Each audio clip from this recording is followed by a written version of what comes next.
গুরুর ব্রহ্মা গুরুর বিষ্ণু গুরুর্দেব মহেশ্বর গুরুরেব পরং ব্রহ্ম তস্मै শ্রী গুরুবে নমঃ। শ্রীমৎ স্বামী সেবানন্দ সরস্বতী মহারাজজির চরণে শতকোটি প্রণাম।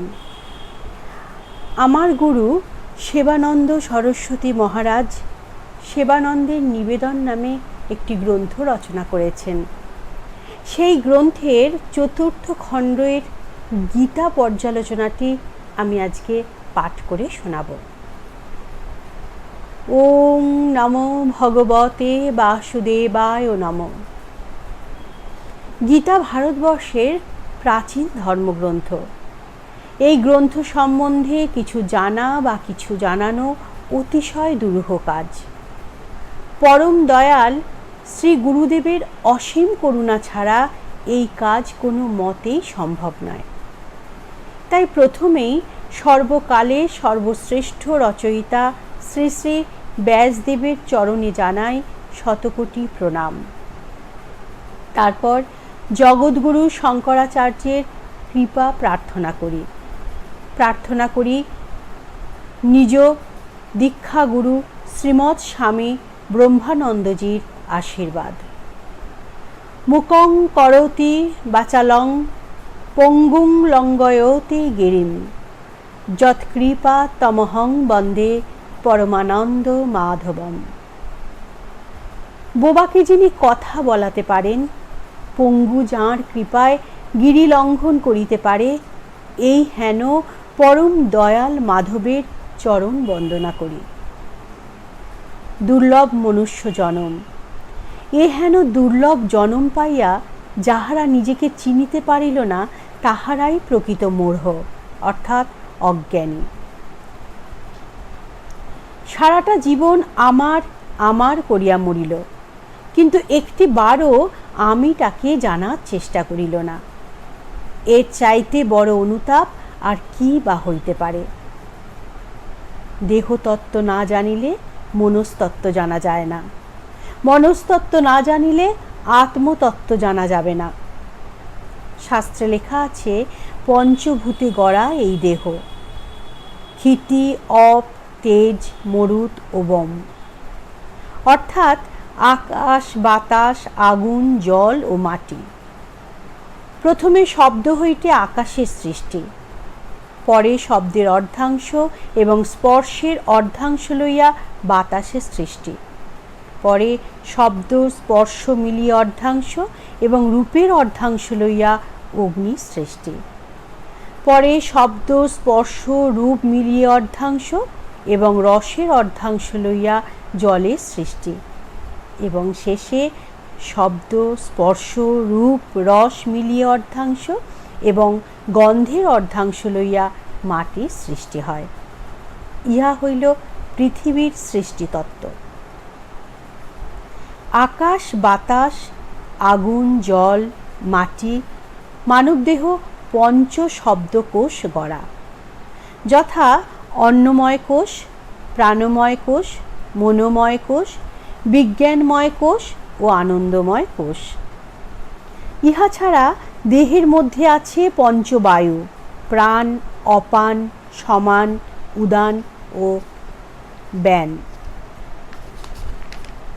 শরীর তিন প্রকার, যথা স্থূল শরীর, সূক্ষ্ম শরীর ও কারণ শরীর। পঞ্চ ইন্দ্রিয় যথা চক্ষু কর্ণ নাসিকা জিহ্বা ও ত্বক, ইহারা জ্ঞানেন্দ্রিয়। পঞ্চ কর্মেন্দ্রিয় যথা বাক পাদ পানি পায়ু ও উপস্থ। ইহা ছাড়া আছে ষড়রিপু, যথা কাম ক্রোধ লোভ মদ মোহ ও মাৎসর্য। মনেরও তেমনি অনেকগুলি ভাগ, যথা মন বুদ্ধি চিত্ত ও অহংকার। মন আবার দুই প্রকার, সুমন ও কুমন। বুদ্ধি দুই প্রকার, সুবুদ্ধি ও কুবুদ্ধি। বুদ্ধির উপরে আছে চিত্ত অর্থাৎ চিত্তগুপ্ত, এইখানেই সমস্ত লিপিবদ্ধ হইতেছে। তুমি সারাটা জীবন যাহা যাহা করিতেছ বা করিয়াছ তাহা ওই চিত্তগুপ্তের খাতায় লিপিবদ্ধ হইয়া যাইতেছে, অথচ তুমি ঘুণাক্ষরেও জানিতে পারিতেছ না বা জানিবার চেষ্টাও করিতেছ না। সুবুদ্ধি যদি জ্ঞান গুরুর পরামর্শ লইয়া যাবতীয় কর্ম করিত, তাহলে মানুষকে কোনো প্রকার দুর্দশাগ্রস্ত হইতে হইত না। অহংকার হইল আমিত্ববোধ, আমিকে জানাই হইল জ্ঞান, বাকি সবই অজ্ঞান। কথায় বলে জগৎ অনিত্য, অর্থাৎ যাহা সৃষ্টি হইয়াছে তাহার ধ্বংস অনিবার্য, তাই ইহার নাই কোনো অস্তিত্ব। তেমনি এই যে সুন্দর দেহ, ইহাও সম্পূর্ণ অনিত্য। কোনো মুহূর্তে সে চলিয়া যাইতে পারে, তা কাহারও জানা নাই, কারণ মৃত্যুর কোনো বয়স নাই, কোনো সময় নাই। তাই এই ক্ষুদ্র অনিত্য জীবনটাকে যাহাতে পূর্ণতায় ভরে তোলা যায়, সেটাই মনুষ্য জন্মের সার্থকতা। এইবার আসি আত্মতত্ত্বে। আত্মা নিত্য, সত্য, বুদ্ধ ও মুক্ত। নিত্য মানে ছিল, আছে, থাকেন, ত্রিকালেই সত্য। বুদ্ধ মানে জ্ঞানী, যাকে জানিলে আর কিছু জানার থাকে না। মুক্ত অর্থাৎ কোনো বন্ধনের মধ্যে যিনি নাই, খেয়াল খুশি মতো থাকলে আবার খেয়াল খুশি মতো চলিয়া যান।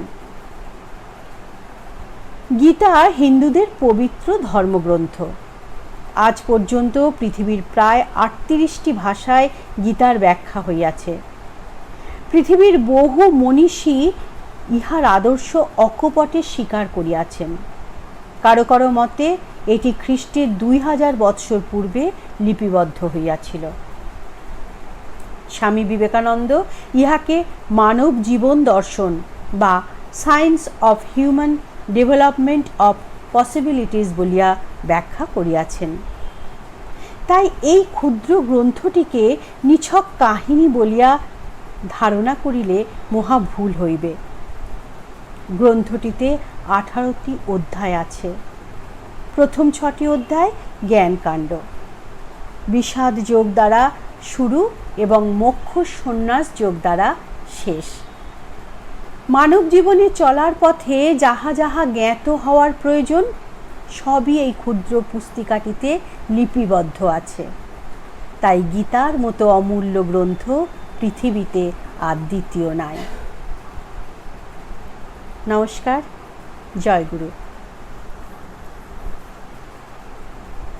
সকলে ভালো থাকবেন, সুস্থ থাকবেন।